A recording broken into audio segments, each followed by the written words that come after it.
Can we just get a little bit of your backstory? Because you, long before you met Steve, you were an animal person. Where did this love of animals come from? Yeah, long before I married Steve, I was a normal person. I think growing up in the United States was an advantage because there's so many people and so much traffic that inevitably my life would collide with wildlife just by seeing them hurt on the road. And while that wasn't an advantage for the wildlife, it gave me the opportunity to experience wildlife rehabilitation at a young age. I had an image of you taking roadkill home. Yeah, that's it. Can I keep it? Well, if it doesn't survive, we'll cook it up for dinner. You had a pretty serious wildlife collection, though. I've got a picture of you with Melina, the cougar. Yes. I mean, look at the hair on you. And it was the 80s. Yeah, what can I tell you? I had the same hair. What do you mean, had? Ooh. Sorry. I was going to be all sympathetic today, but I don't think so. We've got a photo here, which you know very well. This is a photo of the first time you and Steve met at Australia Zoo. Now, beyond animals, and it was love at first sight for you guys, kindred spirits, opposite sides of the world, similar animal-based lives. Beyond animals, what did you guys have in common? Those shorts? Wow. Steve would always say to me, I don't know why you fell in love with me. Look at me head. What's with this? This is a night program, isn't it? It is. Okay. Well, he was hot in the cot. What can I tell you? Well, that's... I was actually going to show you... Oh, look, I will. I'll show you a clip from... I hope you don't have that clip. No. There's some stuff on the internet you need to know about. Okay. No, this is... and I checked with you before the show whether you mind me playing a couple of grabs of you and Steve. Sure. And this is from when you appeared on the show in 2004, the two of you. Oh, yeah, And great. it relates to that very matter. Okie dokie. I'm going to ask you a wildlife question that I know you'll appreciate. What are his mating habits like? Well, have you got 7 minutes? Yeah, we got all the time in the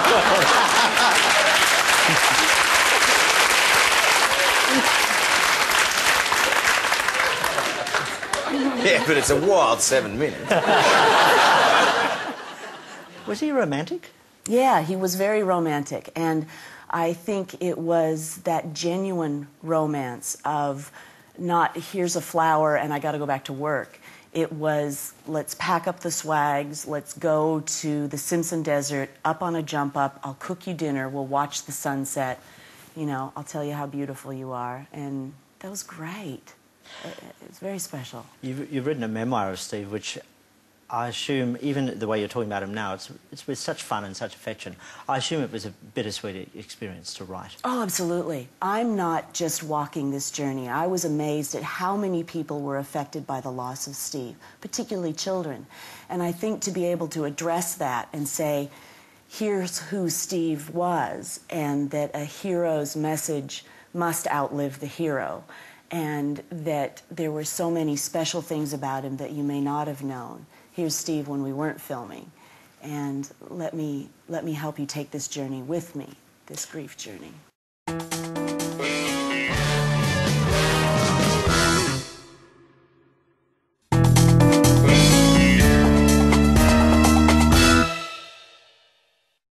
You know that there's been some public unease about how Bindi's presented in dealing with the father's death, that she appears to some to be a child acting out as an adult.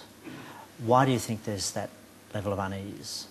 If you want to talk feedback, I know what's being said about Bindi, and I know the positive, and I just weigh that all up, and I wonder.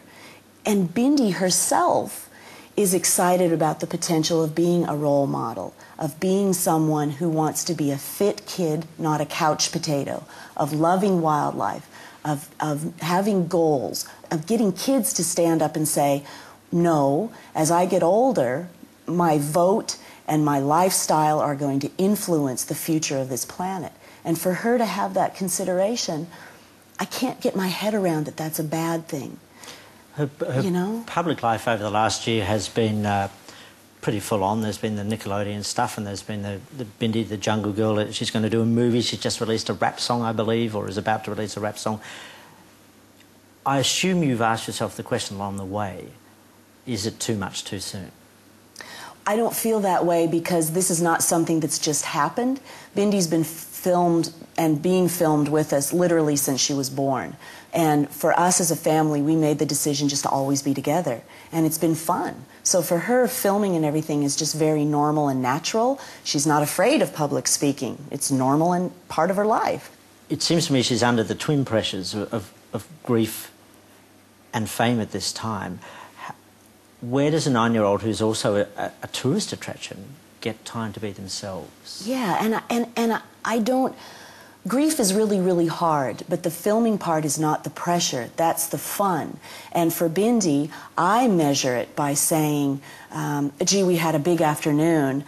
Tomorrow you've got all day at school, so that'll be great. There's no filming. And she always rolls her eyes and says, I'd rather be filming than doing school. I mean, she is a normal kid. Yeah. There's no amount of money on earth that could influence me to do anything detrimental for my kids. So she is different than other child actors, and I know them. While they're filming, they have a teacher that runs around after them with flashcards. Bindi has a solid 3 hours of homeschool before doing anything. Her school day always includes extracurricular things like swimming, mixed martial arts, cooking lessons, piano lessons, surfing, horseback riding. She's got That's a school day? Well, she's got options. I want that school. If she's not filming, she's got all the options of the extracurricular things. So for her, it's pretty normal in that regard. It's interesting you mentioned the homeschool thing, though, because you travel a lot. That's why you homeschool. And I noticed that when she had her 9th birthday early this year, thousands of kids came to Australia Zoo and the Veronicas played. Does she have friends or does she have fans? Oh, she's definitely got friends. But Bindi's got this one distinct advantage over any Hollywood kid, which is she doesn't live in Hollywood, she lives in Beerwah. And I gotta tell you, in Beerwah, no one gives a rat's patootie who you are. You are judged on your own merits, and it's a lovely, welcoming, friendly, stereotypical Australian town. However, you know she's different by the nature of her circumstances and by the nature of her fame. And it seems to me you're faced with a difficult challenge as a parent because she's not just your daughter. She's now the centre of a large business empire. You know, there's the Jungle Girl and there's Fit for Kids and there's Bindi Wear International. Mm-hmm. How often do you say no to offers of work or offers of commerce? I just say no to everything that Bindi does. Australia Zoo and Wildlife Warriors, and she's got her filming. And then she's asked to do some other projects. She's got a project with clothing designing. So there's been Bindi Wear around for like 8 years. And she said, I don't like the colors. I don't like this about the pants. And I go, well, then you need to change that. So at lunch, she'll sit down with the designers, and she's all nice. She'll go, excuse me, I don't mean to be a pain, but I was wondering about, and they'll go, spit it out. So she'll change pocket designs. She's got this skirt with big pockets, so you can put your rat in one pocket and the food in the other, which I'm sure will be a big hit with every little girl around the world. It's interesting, though, just going back to the business, I've read that Mattel are interested in a Bindi doll and a range of Bindi dolls and so on.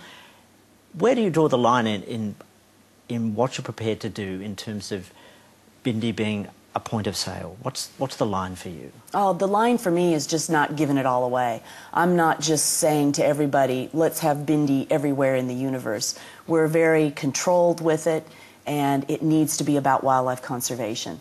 So if it's the impossibly perfect figured Barbie doll, that's nuts. It's got to be about wildlife conservation, and it's got to be benefiting conservation.